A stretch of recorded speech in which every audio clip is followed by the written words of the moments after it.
A man can spend 19 years pouring the foundation under his family, and his own daughter can crack it in under 4 minutes without breaking a sweat. I didn't know that yet, not when I climbed out of my truck outside that diner. All I knew was that it was Wednesday, and Wednesday meant lunch with my girl. Welcome to Dad's Raw Revenge. Settle in, and hold on to this. Everyone in these stories had a chance to do right. They chose wrong instead. Smash that like button, drop a comment telling me where you're tuning in from, and stick around, you're going to want to hear this one. I'm James Wheeler, 48 years old. I handle operations and risk management for a logistics company off I-30, and home is Garland, Texas. My truck is a 2017 Silverado pushing 140,000 miles, and I still change my own oil, paying someone $80 for a job that costs me $22 in parts in my own driveway has never made sense to me. That particular Wednesday in late August, the heat sat over Garland like a soaked blanket. I'd carved out an early lunch and driven 20 minutes to a diner on Beltline Road, the original pancake spot, cracked vinyl seats, coffee that never stopped coming, chicken fried steak heavy enough to knock you out for the afternoon. Emma had loved that place as a kid, always ordering kolaches and building little towers out of the sugar packets while we waited for the food. She was back home for a few days before heading out to school again, and Sunday she texted, *, can we grab lunch Wednesday? Need to talk to you about something. * books. Probably, I figured. Or a boy. Either way, I'd pick up the check and listen. I got there first, I always do. Ordered my coffee black. Kept an eye on the door. She walked in 11 minutes behind schedule, sunglasses still on, thumb moving across her phone screen before she'd even found the booth. 19 years old, dressed like she'd walked off the page of a magazine I couldn't have afforded a subscription to. "Hey, kiddo," I said, half rising the way I always do, the usual, "I already got you a sweet tea." No hug. She dropped into the seat across from me, flipped her phone face down, a detail I clocked but didn't read right, and pulled a folded stack of paper out of her bag. Something's on her mind, I thought. Let her work up to it. "Dad, I need you to sign something." No hello, no small talk, straight to business. A school form, I assumed. Meal plan paperwork, maybe, or a parking permit, the kind of red tape colleges love to bury you in. "Sure thing, what is it?" She pushed the packet across the table. I picked it up still smiling, already reaching for the readers in my shirt pocket. The Crest, luxury student residences, rooftop infinity pool, round-the-clock concierge, in-unit washer and dryer, granite countertops, a fitness center dressed up like a resort, $3,200 a month. I read it twice, sure I'd misplaced a decimal somewhere. "Emma," I said slowly, "this can't be right. $3,200 a month, for an apartment? It's not just an apartment, Dad, it's the place. Everyone who's anyone lives there." I set my coffee down with more care than the cup deserved. "Sweetheart, I'm already covering your dorm and your meal plan for the whole year. This is..." I turned to the second page. "This needs a cosigner pulling 6 times the rent. That's nearly $230,000 a year in income before they'd even look at me. So co-sign it." I don't make anywhere close to that, and even if I did, why do you need this at all? You've already got a dorm room, paid in full." She rolled her eyes behind the sunglasses and shoved them up onto her head. For one flicker of a second, my little girl was in there. Then she was gone again. Emma glanced down at the packet, back up at me, her fingers curling at its edge like she might fold it up and take it back. She hesitated, just barely. For half a heartbeat I thought she'd change course, say something that sounded like the daughter I remembered. Instead her jaw set, and she shoved the papers toward me like a dare. "The dorms are embarrassing, Dad. Shared bathrooms, barely any AC. I'm not doing that for 4 years. You did it fine for 1 semester." "Yeah, because I didn't know there was something better." The waitress swung by to top off my coffee. I let her go before I spoke again, partly to steady myself, partly because staying level, staying measured, is a habit that doesn't switch off just because your stomach's turning. "Emma, I love you, I do, but I can't sign this. It's not that I won't, I can't. Your tuition already stretches me thin as it is. This isn't a need, baby, it's a want, a big one." "Easy," I told myself. She's 19. 6 figures of risk doesn't mean anything to her yet. Can't. Or won't. Both. If I'm being straight with you. That's when her expression shifted. I'd like to say I saw it coming. I didn't. 8 years of quiet conditioning doesn't show itself until the exact moment it chooses to. Unbelievable. Flat. Rehearsed. This is exactly why Mom left you. Emma. You're so terrified of spending $1 you don't even know how to live. You want me stuck in a dorm with strangers, anything to avoid actually investing in something. Luke doesn't even flinch at $3,000 a month. He told me this morning he'd sign it himself if you wouldn't. He's already a real man. A winner. He builds things. He's not sitting around clipping coupons and calling it responsibility. I put over $50,000 into your freshman year alone, Emma. Out of my own pocket. Every cent. I just sat there. 19 years, I thought about every lunch packed from kindergarten through senior year. Every night I stayed up past 1 in the morning helping with a chemistry project while her mother was off on a girls' trip in Cabo. None of it registered on her face. Not one bit. She stood, grabbed her bag, and left the lease sitting on the table like garbage. Enjoy your little lonely life, James.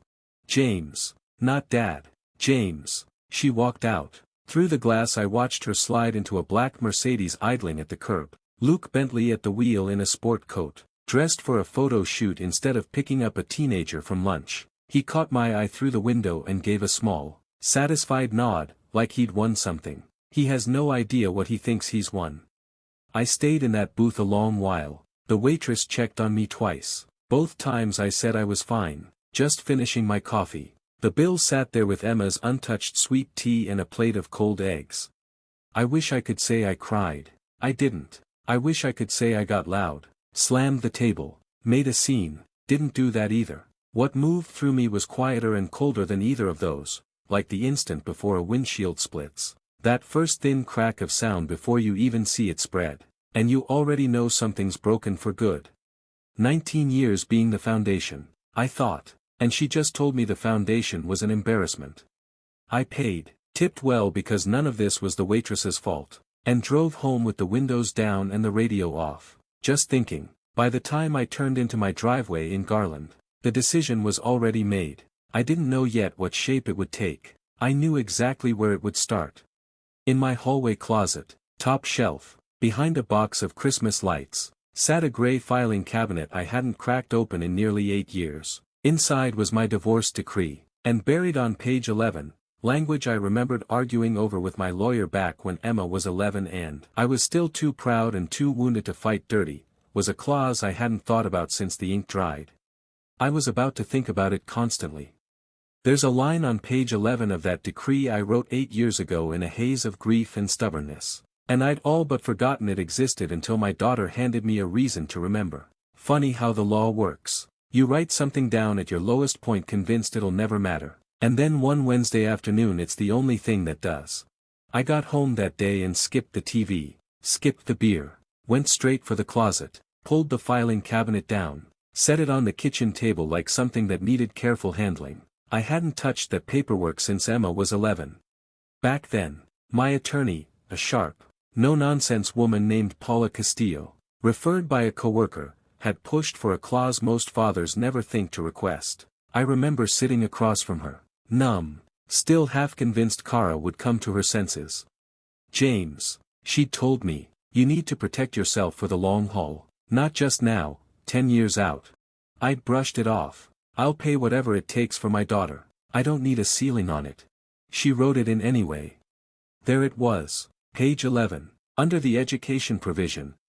Father's contribution to post-secondary education shall be capped at the equivalent cost of attendance at the state's flagship public institution, currently Texas A&M University, inclusive of tuition, fees, and standard room and board. I read it 3 times over. In-state cost of attendance at A&M ran around $11,000 a year. I pulled up my bank statements right there at the table, coffee going cold, and finally did the math I'd avoided for 2 years out of pride. Emma had picked a private university out west, sticker price $52,000 a year. Because of that cap, my legal obligation stopped at $11,000.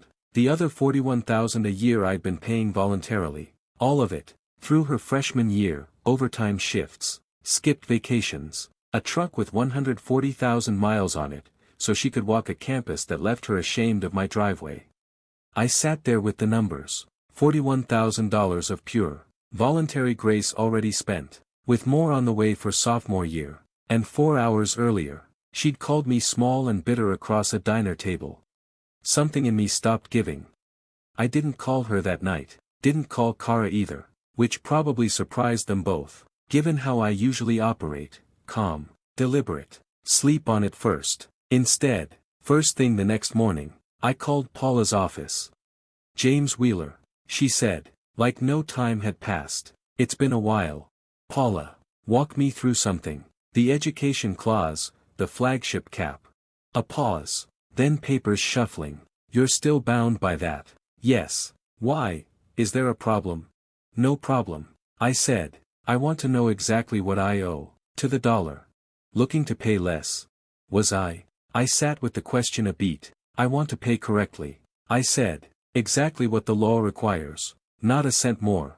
She didn't push for the story behind it. Years of representing fathers had taught her that tone doesn't come from nowhere. "All right," she said, "let's get you compliant. Nobody tells you this about acting from hurt instead of rage. It's slower, quieter, and it unsettles people more." If I'd screamed at Emma, "Cuss it out, Kara," driven to that gated community and pounded on Luke's door, that's a story people already know how to dismiss. Asterisk bitter ex-husband. Asterisk what I did instead took 3 days, a notary, and a stack of certified mail receipts. First, I called the university's bursar for the exact documentation on in-state cost of attendance, cross-checked against the decree's language. Then I had the bank cut a certified check for $5,500, half the annual cap, covering the coming semester to the penny, and mailed it with a cover letter Paula drafted, formally putting the registrar on notice that I wasn't responsible for anything beyond that figure. Not a dollar over, not a dollar under, exactly what the law required. Second, it was open enrollment season at work. I logged into the benefits portal one night at the kitchen table, found Emma still listed under my dependent health and dental coverage, something HR had let slide for 2 years since nobody'd flagged that a 19-year-old no longer qualified. I flagged it. 1 click. Coverage ended at month's end. Third, I pulled up the supplementary credit card, set up years back for emergencies, quietly repurposed by Emma into her everyday spending account. Coffee, concert tickets, a $640 overage on a Nordstrom trip before her study abroad prep that I'd covered without comment at the time. I called the bank. "I'd like to close this authorized user account." "You're sure, sir? This card's been active." "I'm sure." They gave me a confirmation number. I wrote it on a sticky note and tucked it into the filing cabinet, right beside the decree. 3 signatures, 3 phone calls. That's all it took to set down weight that was never legally mine to carry. I didn't tell Emma, didn't tell Kara. Figured they'd find out soon enough. They did. What I did that weekend instead surprised even me. Drove out to Base Pro off 121 and bought a full fly fishing setup, rod, reel, waders, all of it, something I'd wanted for years and never let myself buy, because that $200 always had somewhere more urgent to go, a tuition bill, a car repair, a birthday Kara insisted had to be special. I booked 4 nights at a cabin outside Bozeman for late October, flights included, paid in full with money that 2 weeks earlier would have gone toward an apartment my own daughter was embarrassed to admit I couldn't afford. First time in 19 years I spent money on myself without running the math first. A month went by without a call from Emma. I didn't call either. Her silence told me everything about what 8 years of conditioning had actually built between us. A daughter who's hurt but still loves you calls anyway, even angry. A daughter taught to see her father as the villain doesn't call at all, she just waits for the villain to quietly fix things. The way villains in her version of the story always eventually do. Not this time. Asterisk, if you've stuck with me this long, drop your thoughts below, like the video, subscribe if you haven't. Asterisk. Now, here's what was unfolding 25 minutes away in a high-rise off North Central Expressway. While I was busy picking out trout flies and pretending my chest didn't still hurt every time that diner crossed my mind. Emma had moved into the Crest the first week of September. Luke signed as sole guarantor without a second thought, probably enjoyed it. The way some men enjoy writing a big check with an audience watching. Rooftop pool. round-the-clock concierge, the whole fantasy. 3 weeks in, she threw a party, not a small one, I heard about it later, in pieces, the way you always hear about a disaster, 40 or 50 people, music loud enough that 2 floors filed noise complaints before midnight, a cracked railing on the pool deck, a missing designer purse, a fight in the elevator lobby that security had to break up. Buried under all of it was the detail that mattered most: 3 of her roommates weren't on the lease. She'd been quietly subletting 2 bedrooms to friends from home, splitting rent through an app. Nothing on paper, the same trick people pull in cities they can't actually afford. The building caught it within a week. Management pulled the access logs, matched them against the guest list, found the unauthorized tenants almost immediately. A certified letter went out: eviction proceedings, unpaid rent penalties, lease violation fees, damages from the party. First number, $42,000. Bad, but survivable. Then it got worse. Buried in the fine print Luke had skimmed past, the confidence of a man who reads contracts for a living and assumed his own couldn't touch him, was a joint and several liability clause. Luke wasn't just on the hook for unpaid rent, he was on the hook for everything: the damages, the broken railing, a guest's twisted ankle that had already become a liability claim, with the insurer refusing to cover any of it, citing the unauthorized subletting as a breach that voided coverage. The building's legal team skipped sending Emma a second notice. They sent the real number straight to Luke Bentley, $150,000. I had no idea any of this was happening. I was 3 weeks from a fishing trip, sleeping through the night for the first time in years, genuinely starting to believe quiet detachment might be the healthiest thing I'd ever done for myself. I didn't know that 25 minutes away, a certified letter was about to land on a marble kitchen island in South Lake and blow apart a marriage built on the idea that money fixes everything. Luke hadn't gotten rich by giving money away. He was about to remind everyone of that, including the 19-year-old who'd called him a real man in front of her own father. I was in Montana when the first crack opened. Didn't know it at the time. I was knee-deep in a cold river outside Bozeman, watching a fly drift past a rock, finally thinking about nothing at all. I got home in early November, tanned, more rested than I'd been in years, to 3 voicemails, 2 from Kara, 1 from an unfamiliar number that turned out to be a process server's office. I didn't call back right away, unpacked my waders, ran a load of laundry, ate a plate of enchiladas from the place on Garland Road I'd frequented since before Emma was born. Only after that did I listen. Kara's voice, tight and clipped: "James, we need to talk. It's about Emma. Call me." Funny, she hadn't called me James in that tone since the divorce was finalized. Here's what I pieced together over the following days, part from her increasingly frantic messages, part from testimony that came out later, under oath. The first letter, the eviction, the party damages, hit Luke's desk first. $42,000, according to Kara. He laughed reading it, relieved, annoying, not catastrophic. He told her to handle it and started drafting a settlement offer, already chalking it up as the cost of playing the generous stepfather. 2 days later, the second letter arrived, certified, citing the joint and several clause. This one demanded $150,000. He didn't laugh at that. Kara said he went silent for almost a full minute, the particular silence of a man realizing he's made a mistake he can't pin on anyone else. Then he started yelling. Emma had assumed, the way she'd assumed her whole short adult life, that the money would simply appear, that Luke would write the check without blinking, the way he'd signed the lease in the first place, performing fatherhood for an audience through a diner window, like it was a contract he could simply outbid me on.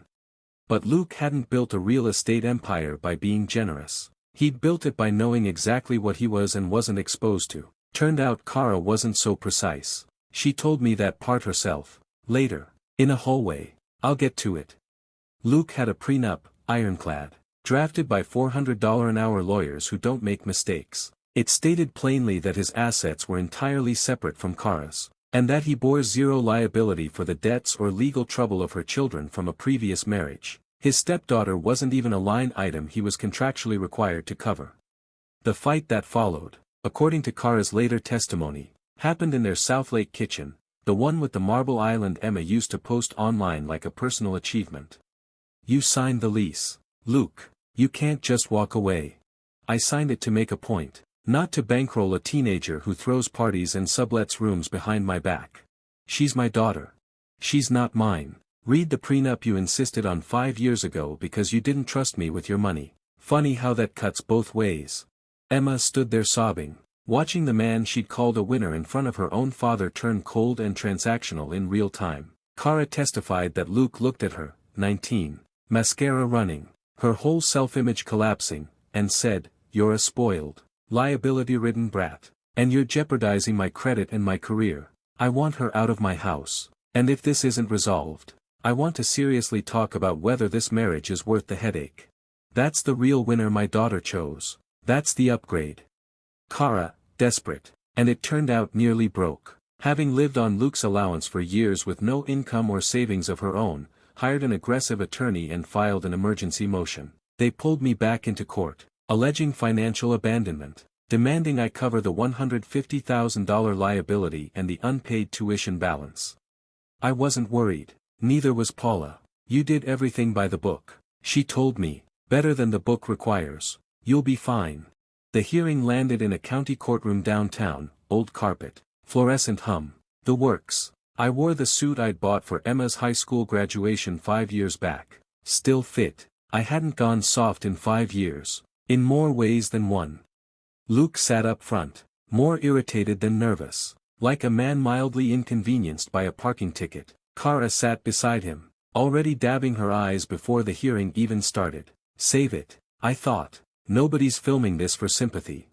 Kara's lawyer opened by painting me as a calculated deadbeat, the man who'd voluntarily overpaid his daughter's tuition for 3 straight years, somehow recast as abandonment the moment he stopped. Words like vindictive, punitive. I sat there, hands folded. Let him talk. Numbers don't lie, even when people do.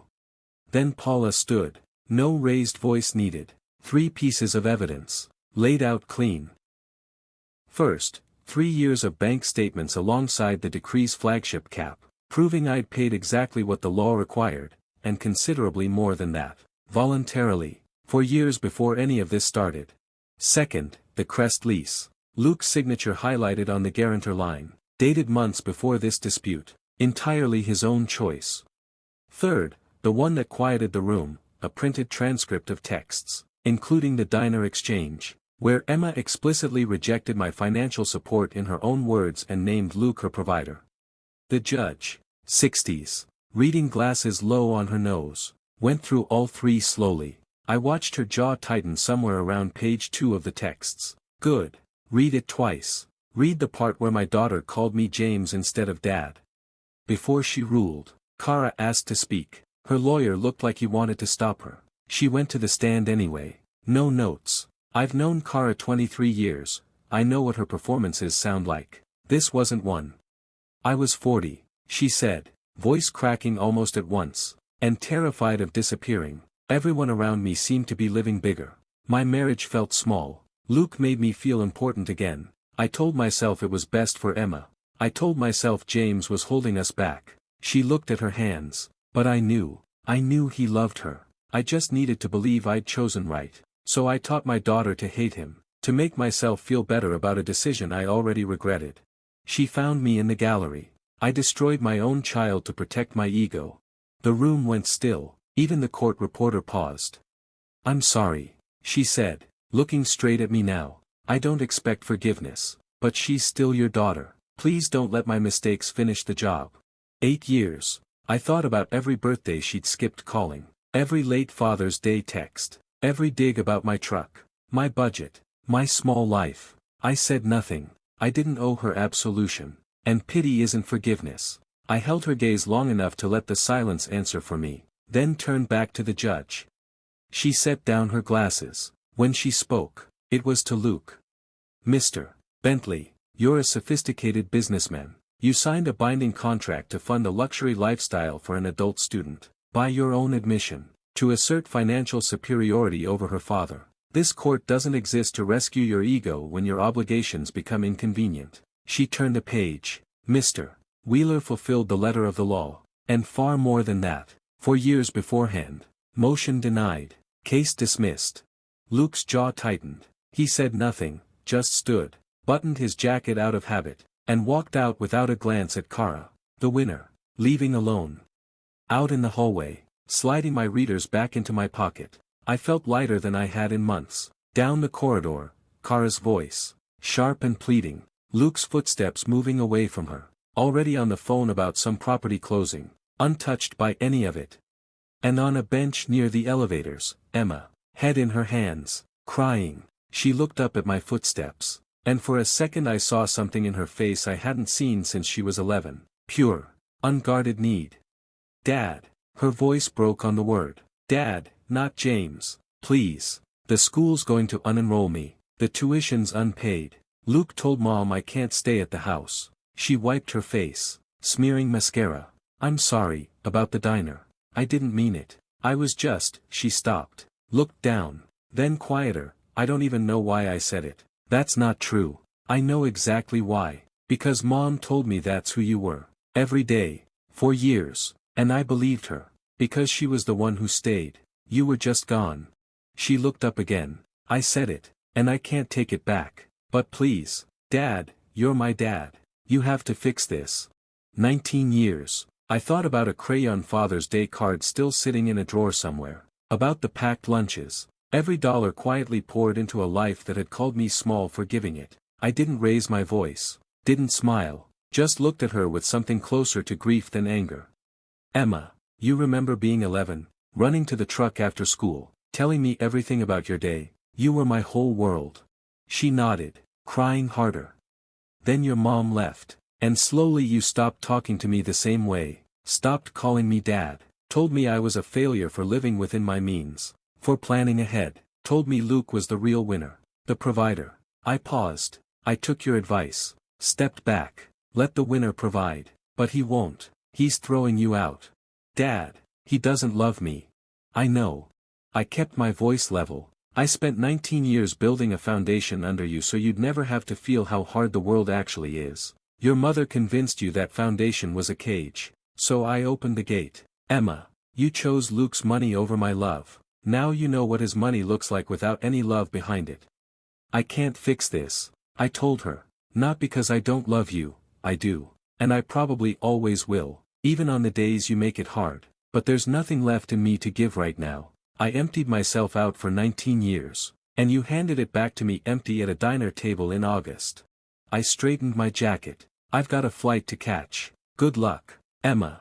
I walked down that hallway and didn't look back. Her crying fading behind me along with Kara's useless arguing at a man 3 calls deep into his next deal. Outside, the Texas afternoon hit ordinary and bright, and for the first time since that Wednesday at the diner, the weight lifted clean off me. 3 days later I flew again, not to Montana, just a short hop to Austin to see an old friend, the kind of trip I'd never have taken a year earlier, because that money always had somewhere more responsible to go. Somewhere over East Texas. Scrolling old photos out of habit, I stopped on one from 9 years back. Emma, 10, gap-toothed, holding up a crayon Father's Day card. You're the best dad because you always come home. I looked at it a long moment, didn't text her, didn't call, didn't even draft something and delete it, the way I used to in the early days after the divorce, back when I still believed talking could fix anything. This time I just looked, remembered the little girl who made it, and let myself miss her without needing to save her. I put the phone away and watched the ground fall off beneath the wing. First time in years I just breathed.